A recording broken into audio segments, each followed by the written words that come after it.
Hello, my darling, and welcome to today's story time. If you like what you hear, please make sure to like, comment, and subscribe.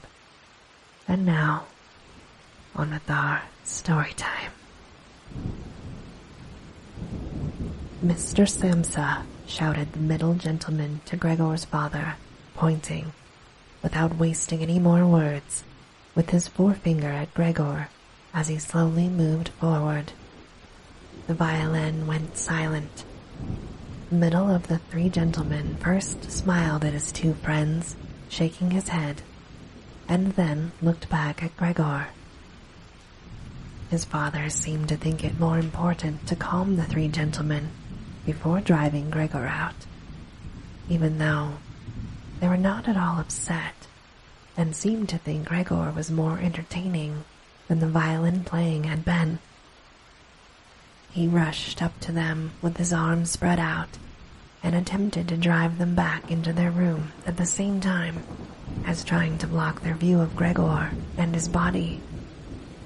Now they did become a little annoyed, and it was not clear whether it was his father's behavior that annoyed them or a dawning realization that they had a neighbor like Gregor in the next room without knowing it. They asked Gregor's father for explanations, raised their arms like he had, tugged excitedly at their beards, and moved back towards their room only very slowly. Meanwhile, Gregor's sister had overcome the despair she had fallen into when her playing was suddenly interrupted. She had let her hands drop and let violin and bow hang limply for a while, but continued to look at the music as if still playing. But then she suddenly pulled herself together, lay the instrument on her mother's lap, who still sat laboriously struggling for breath where she was, and ran into the next room, which, under pressure from her father, the three gentlemen were more quickly moving toward. Under his sister's experienced hand, the pillows and covers on the beds flew up and were put into order, and she had already finished making the beds and slipped out again before the three gentlemen had reached the room. Gregor's father seemed so obsessed with what he was doing that he forgot all the respect he owed to his tenants. He urged them and pressed them until, when he was already at the door of the room, the middle of the three gentlemen shouted like thunder and stamped his foot, and thereby brought Gregor's father to a halt. "I declare, here and now," he said, raising his hand and glancing at Gregor's mother and sister to gain their attention too, that with regard to the repugnant conditions that prevail in this flat and with this family, here he looked briefly but decisively at the floor, I give immediate notice on my room. For the days that I have been living here, I will, of course, pay nothing at all. On the contrary, I will consider whether to proceed with some kind of action for damages from you, and, believe me, it would be very easy to set out the grounds for such an action." He was silent, and looked straight ahead as if waiting for something, and indeed, his two friends joined in with the words, "And we also give immediate notice." With that, he took hold of the door handle and slammed the door. Gregor's father staggered back to his seat, feeling his way with his hands, and fell into it. It looked as though he was stretching himself out for his usual evening nap, but from the uncontrolled way he kept his head nodding, it could be seen that he was not sleeping at all.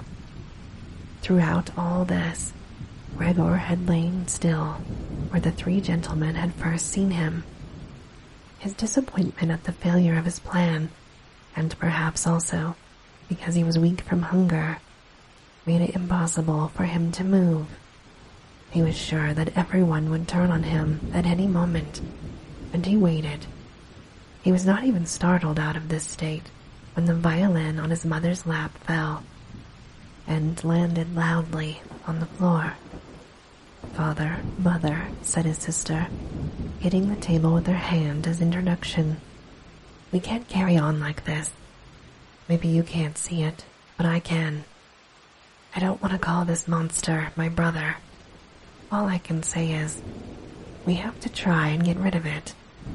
We've done all that's humanly possible to look after it and be patient. I don't think anyone could accuse us of doing anything wrong." "She's absolutely right," said Gregor's father to himself. His mother, who still had not had time to catch her breath, began to cough dully. She held her hand out in front of her and had a deranged expression in her eyes. Gregor's sister rushed to his mother and put her hand on her forehead. Her words seemed to give Gregor's father some more definite ideas.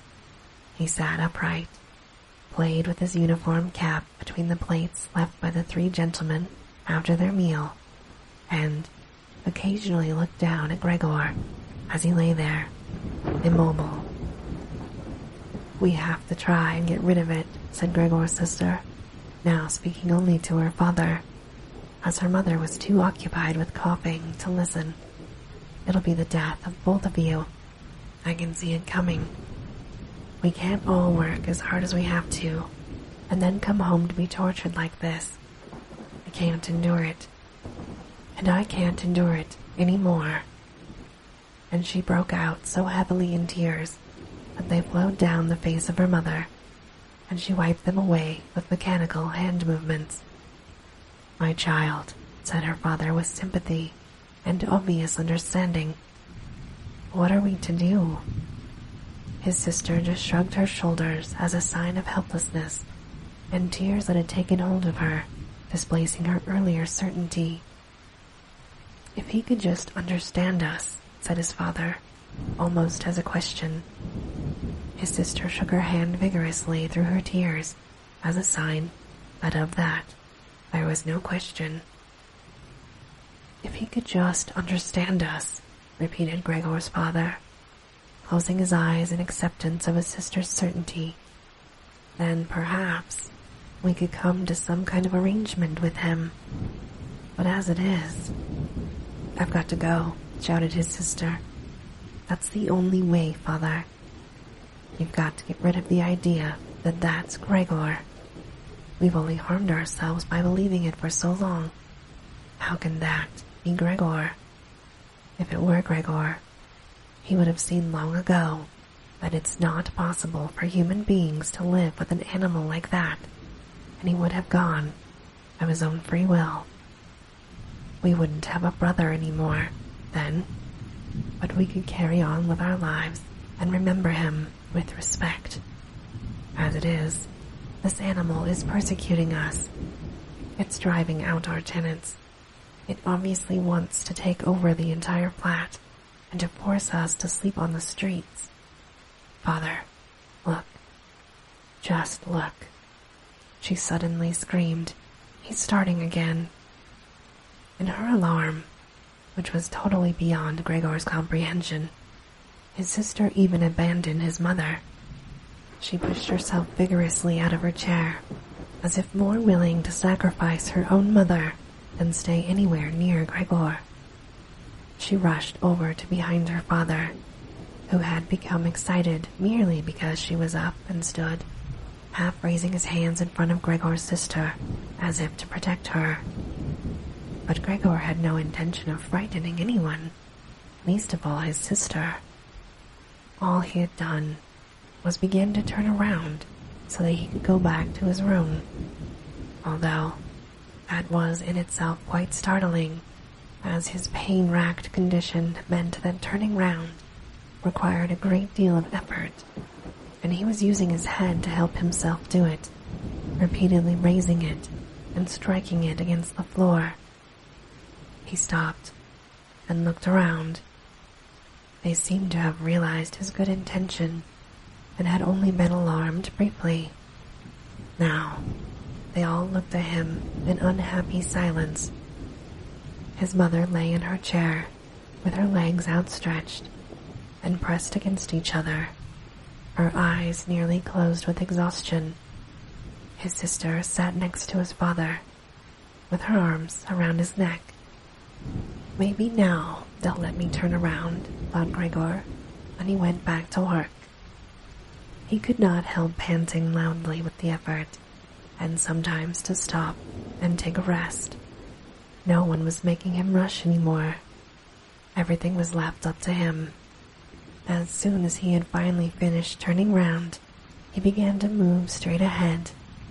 He was amazed at the great distance that separated him from his room, and could not understand how he had covered that distance in his weak state a little while before, and almost without noticing it. He concentrated on crawling as fast as he could, and hardly noticed that there was not a word, not a cry, from his family to distract him. He did not turn his head until he had reached the doorway.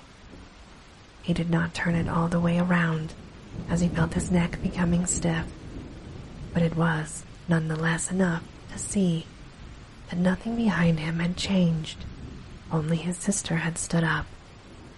With his last glance, he saw that his mother had now fallen completely asleep.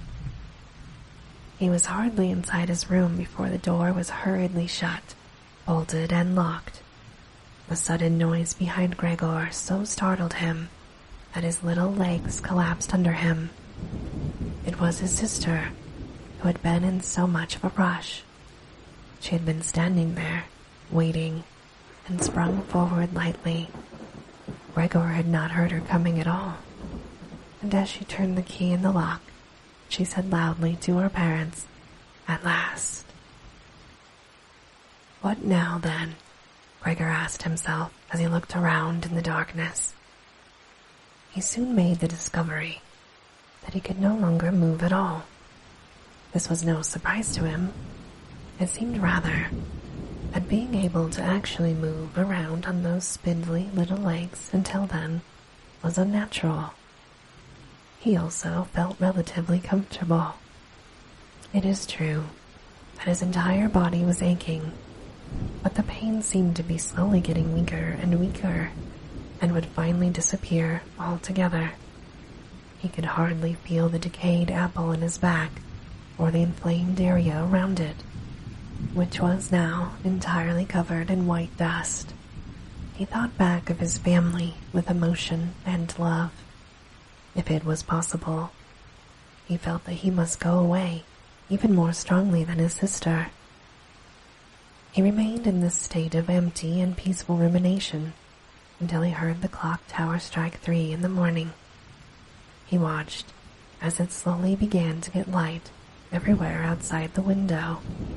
Then, without his willing it, his head sank down completely, and his last breath flowed weakly from his nostrils. When the cleaner came in early in the morning, they'd often asked her not to keep slamming the doors, but with her strength and hurry she still did, so that everyone in the flat knew when she'd arrived, and from then on, it was impossible to sleep in peace. She made her usual brief look in on Gregor, and at first found nothing special. She thought he was lying there so still on purpose, playing the martyr. She attributed all possible understanding to him. She happened to be holding the long broom in her hand, so she tried to tickle Gregor with it from the doorway. When she had no success with that, she tried to make a nuisance of herself and poked at him a little, and only when she found that she could shove him across the floor with no resistance at all did she start to pay attention. She soon realized what had really happened, opened her eyes wide, whistled to herself, but did not waste time to yank open the bedroom doors and shout loudly into the darkness of the bedrooms, "Come and have a look at this. He's dead, just lying there, stone dead." Mr. and Mrs. Samsa sat upright in their marriage bed and had to make an effort to get out over the shock caused by the cleaner before they could grasp what she was saying. But then each from his own side, they hurried out of bed. Mr. Samsa threw the blanket over his shoulders. Mrs. Samsa came just out in her nightdress. And that is how they went into Gregor's room. On the way, they opened the door to the living room where Gret had been sleeping since the three gentlemen had moved in. She was fully dressed, as if she had never been asleep, and the paleness of her face seemed to confirm this. "Dead?" asked Mrs. Samsa, looking at the charwoman, even though she could have checked for herself. "That's what I said," replied the cleaner. And as if to prove it, she gave Gregor's body another shove with the broom, sending it sideways across the floor. Mrs. Samsa made a movement as if she wanted to hold back the broom, but she did not complete this. "Now then," said Mr. Samsa, "let's give thanks to God." He crossed himself, and the three women followed his example. Gret, who had not taken her eyes from the corpse, said, "Just look how thin he was. He didn't eat anything for so long." The food came out again, just the same as when it went in. Gregor's body was indeed completely dried up and flat.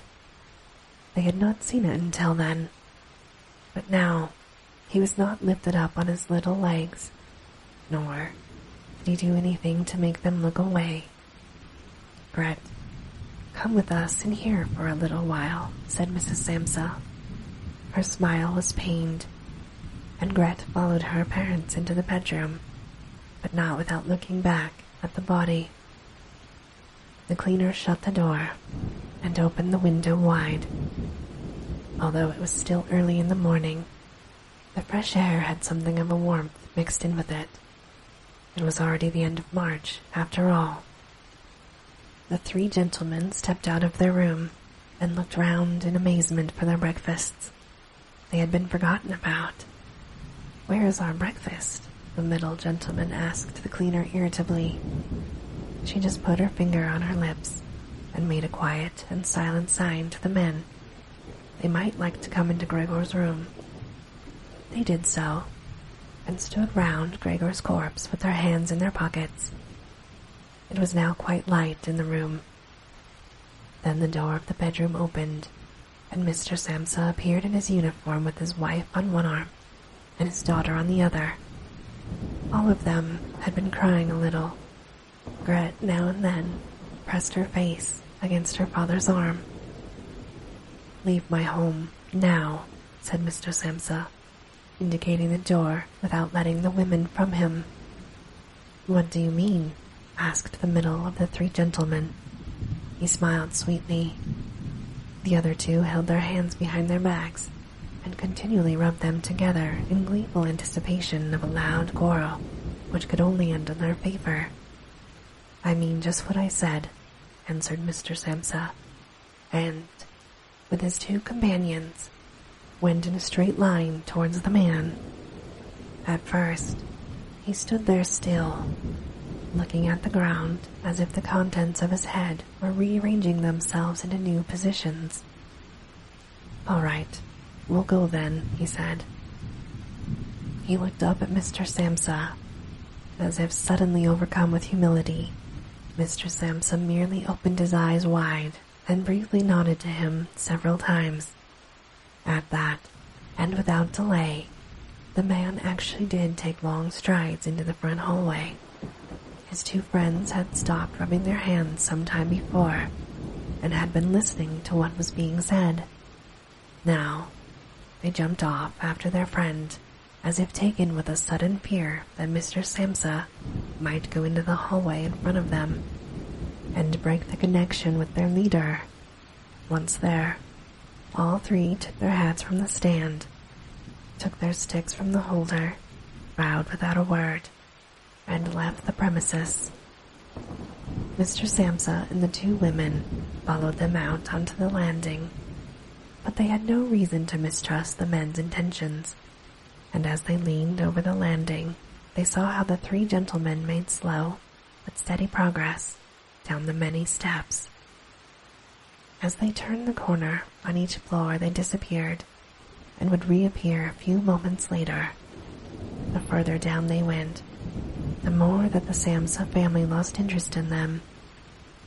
When a butcher's boy, proud of posture, with his tray on his head, passed them on his way up, and came nearer than they were, Mr. Samsa and the women came away from the landing and went, as if relieved, back into their flat.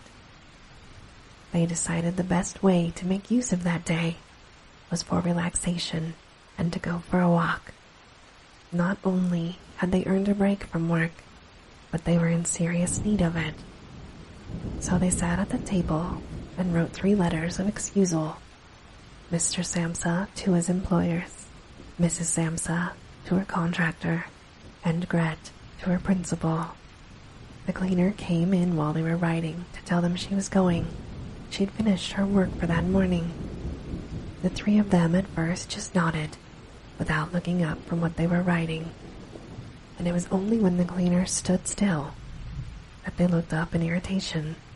"Well?" asked Mr. Samsa. The charwoman stood in the doorway with a smile on her face, as if she had some tremendous good news to report, but would only do it if she was clearly asked to. The most vertical little ostrich feather on her hat, which had been a source of irritation to Mr. Samsa all the time, swayed gently in all directions. "What is it you want, then?" asked Mr. Samsa, whom the cleaner had the most respect for. "Yes," she answered, and broke into a friendly laugh that made her unable to speak straight away.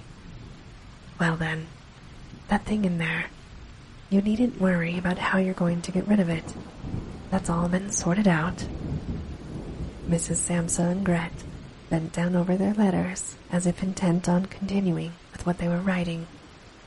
Mr. Samsa saw that the cleaner wanted to start describing everything in detail, but with an outstretched hand, he made it quite clear that she was not to. So, as she was prevented from telling them all about it, she suddenly remembered what a hurry she was in, and, clearly peeved, called out, "Cheerio then, everyone," turned round sharply and laughed, slamming the door terribly as she went. "Tonight she gets sacked," said Mr. Samsa. But he received no reply from either his wife or his daughter, as the charwoman seemed to have destroyed the peace they had only just gained. They got up and went over to the window, where they remained with their arms around each other. Mr. Samsa twisted round in his chair to look at them, and sat there watching for a while. Then he called out, "Come here then. Let's forget all about that old stuff, shall we? Come and give me a bit of attention." The 2 women immediately did as he said, hurrying over to him, where they kissed him and hugged him, and then they quickly finished their letters. After that, the 3 of them left the flat together, which was something they had not done for months, and took the tram out into the open country outside the town. They had the tram, filled with warm sunshine, all to themselves. Leant back comfortably on their seats, they discussed their prospects, and found that on closer examination, they were not all bad. Until then, they had never asked each other about their work, but all 3 had jobs which were very good, and held good promise for the future. The greatest improvement, for the time being of course, would be achieved quite easily by moving house. What they needed now was a flat that was smaller and cheaper than the current one that was in a better location, most of all, and more practical. All the time, Gret was becoming livelier. With all the worry they had been having of late, her cheeks had become pale. But while they were talking, Mr. and Mrs. Samsa were struck, almost simultaneously, with the thought of how their daughter was blossoming into a well-built and beautiful young lady. They became quieter. Just from each other's glance, and almost without knowing it, they agreed that it would soon be time to find a good man for her. And, as if in confirmation of their new dreams and good intentions, as soon as they reached their destination, Gret was the first to get up and stretch her body. And this, my darling, ends our story time for today. As always, I hope that you have very sweet and dreamy dreams. Good night.